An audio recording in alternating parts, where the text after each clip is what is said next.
Determine the support reactions for the beam shown in figure. ಇದು roller support, ಇದು ಹಿಂಜ್ಡ್ support, ಇದು ಟ್ರಾಪಿಜಾಯ್ಡಲ್ loading, ಇದು triangular loading.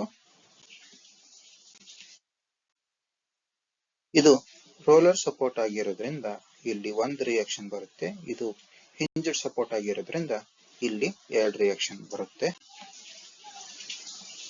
Vertical reaction ಅನ್ನ ಕೆಂಪು ಮತ್ತೆ ಹಾರಿಜಾಂಟಲ್ ರಿಯಾಕ್ಷನ್ ಅನ್ನ ಗ್ರೀನ್ ಕಲರ್ ಅಲ್ಲಿ ತೋರಿಸಿದ್ದೀವಿ.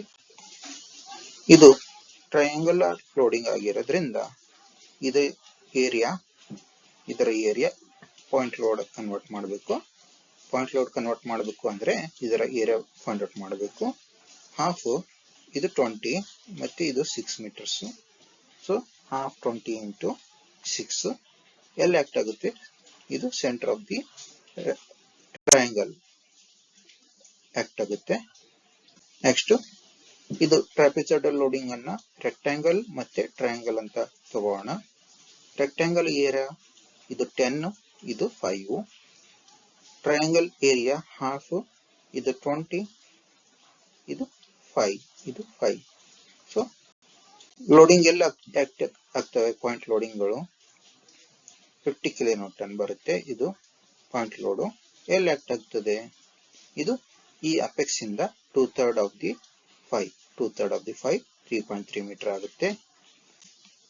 ಈ ರೆಕ್ಟಾಂಗಲ್ ಪಾಯಿಂಟ್ ಲೋಡು 50 ಆಗುತ್ತೆ. 10 ಇಂಟು 5 50 ಆಗುತ್ತೆ. ಎಲ್ಲಿ ಆಕ್ಟ್ ಆಗುತ್ತೆ?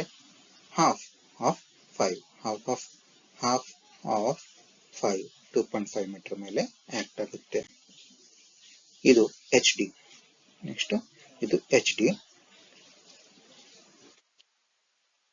ಹಾರಿಜಾಂಟಲ್ ಲೋಡಿಂಗ್ ಯಾವುದೇ ಇಲ್ಲ, ಅದಕ್ಕೋಸ್ಕರ ಎಲ್ಲ ಫೋರ್ಸ್ ರಿಸಾಲ್ವ್ ಮಾಡಿ 0ಗೆ ಈಕ್ವೇಟ್ ಮಾಡಿದಾಗ ಸಮೇಷನ್ Fx = 0 ಅಂತ ಹೇಳ್ತೀವಿ. HD = 0. ಹಾರಿಜಾಂಟಲ್ ಫೋರ್ಸ್ ಯಾವುದೂ ಇಲ್ಲ, ಅದಕ್ಕೋಸ್ಕರ horizontal reaction 0. Next vertical loading ಗಳನ್ನ ಈಕ್ವೇಟೆಡ್ ಟು 0 ಮಾಡೋಣ. ಸಮೇಷನ್ Fy = 0 ಅಂತ. VA ಮೇಲ್ಗಡೆ ಹೋಗ್ತಿದೆ, VB ಮೇಲ್ಗಡೆ ಹೋಗ್ತಿದೆ, VD ಮೇಲ್ಗಡೆ ಹೋಗ್ತಿದೆ, 60 ಕೆಳಗಡೆ ಬರ್ತಿದೆ, 50 ಕೆಳಗಡೆ ಬರ್ತಿದೆ, 50 ಕೆಳಗಡೆ ಬರ್ತಿದೆ. VB plus VD plus 60 minus 50 minus 50 minus = 0. VB plus VD = 160 kilonewtons. Equation 1 ಅಂತ ಹೇಳೋಣ. ಈಗ ಎಲ್ಲ ಫೋರ್ಸ್ಗಳ ಮೂವ್ಮೆಂಟ್ ಅಬೌಟ್ ಪಾಯಿಂಟ್ B ಅಂತ ತಗೋಣ. ಸಮೇಷನ್ MB = 0 ಅಂತ ತಗೋಣ. ಫಸ್ಟ್ ಮೂವ್ಮೆಂಟ್ಗಳು ಹೇಗೆ ನೋಡೋಣ. ಇದು VB ಮತ್ತೆ ಇದು 60 ಕಿಲೋನ್ಯೂಟನ್ ಫೋರ್ಸ್ ಈ ಪಾಯಿಂಟ್ B ಮುಖಾಂತರ ಹೋಗ್ತಾ ಇದ್ದೇವೆ. VB line of action of force ಹೀಗೆ ಪಾಯಿಂಟ್ B ಮುಖಾಂತರ ಹೋಗ್ತಿದೆ. 60 kilonewton line of action of force point B ಮುಖಾಂತರ ಹೋಗ್ತಿದೆ. ಸೊ ಹೀಗೆ ಪಾಯಿಂಟ್ B ಮುಖಾಂತರ. Next 50 kilonewton line of action of force ಹೀಗೆ ಕೆಳಗಡೆ ಬರುತ್ತೆ. ಇದರ perpendicular distance about point B 3 + 2.5 5.5 metres ಆಗುತ್ತೆ. ಇದು about point B 5.5 metres perpendicular distance ಅಲ್ಲಿ ಇದೆ. ಇದು about point B clockwise ಹೀಗೆ ರೊಟೇಟ್ ಆಗುತ್ತೆ. ನೆಕ್ಸ್ಟ್ ಇದು 50 ಕಿಲೋನ್ಯೂಟನ್. ಇದು line of action of force ಹೀಗೆ ಕೆಳಗಡೆ ಬರುತ್ತೆ. ಇದು ಪಾಯಿಂಟ್ B ಇಂದ 6.33 ಮೀಟರ್ಸ್ ಪರ್ಪೆಂಡಿಕ್ಯುಲರ್ ಡಿಸ್ಟೆನ್ಸ್ ಅಲ್ಲಿ ಇದೆ. ಇದು about point B clockwise ಹೀಗೆ ರೊಟೇಟ್ ಆಗುತ್ತೆ.